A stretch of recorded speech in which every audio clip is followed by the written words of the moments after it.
Ewangelia uroczystości Wszystkich Świętych wyprowadza nas na górę, gdzie Jezus, rozpoczynając swoje kazanie, wygłasza 8 błogosławieństw.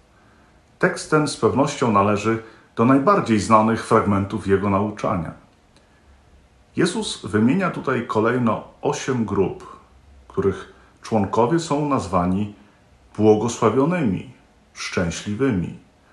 Są to kolejno ubodzy w duchu, ci, którzy się smucą, łagodni, ci, którzy łagną i pragną sprawiedliwości, miłosierni, czystego serca, czyniący pokój, ci, którzy cierpią dla sprawiedliwości. Dodatkowo, w 9. najobszerniejszym błogosławieństwie Jezus zwraca się bezpośrednio do swoich uczniów, nazywając ich błogosławionymi. Wtedy, gdy im urągają, gdy ich prześladują i mówią kłamliwie wszystko złe na nich z Jego, to znaczy Jezusa, powodu. Uczniowie mają się cieszyć i radować, ponieważ wielka jest ich nagroda w niebie. Błogosławieństwa, zwane również makaryzmami od greckiego makarioi, nie są wytworem ewangelisty Mateusza, ale występują już w Starym Testamencie.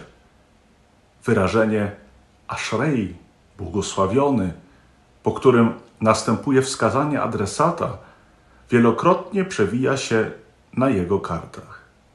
Przytoczmy tu chociażby Psalm 33, werset 12, gdzie czytamy tak: Błogosławiony lud, którego Bogiem jest Pan. Ashrei hagoi, asher Adonai Elohav.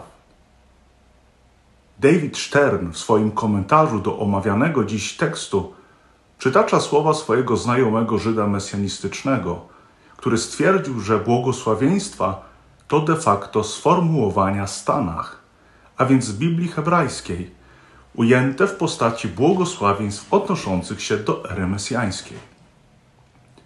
Nie sposób w tym krótkim komentarzu omówić wszystkich błogosławieństw, dlatego skoncentrujmy się na jednym: błogosławieni łagodni, albowiem oni odziedziczą ziemię.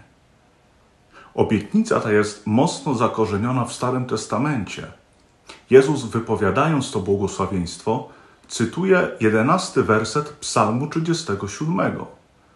Temat ten powraca w psalmie raz jeszcze, tym razem w wersecie 22, gdzie czytamy, że błogosławieni przez Pana posiądą ziemię. Z kontekstu psalmu wynika, że chodzi o ziemię Izraela.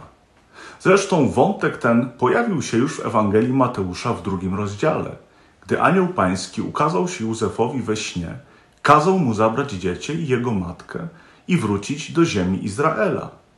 Wyrażenie to pojawia się tam aż dwukrotnie.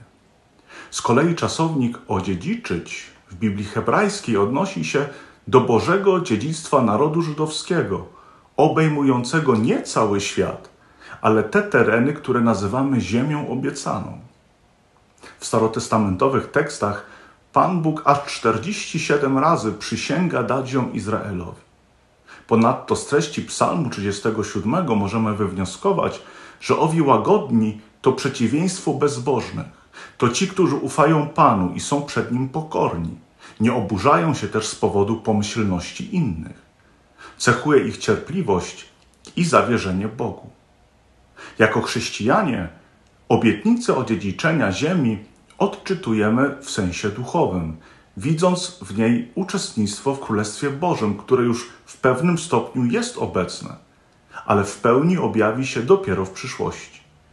W scenie chrztu, wchodząc do Jordanu, Jezus robi ostatni krok, którego zabrakło Mojżeszowi do ziemi obiecanej, aby wejść. Prawo mojżeszowe może do niej doprowadzić, ale nią nie jest. Jest nią Chrystus.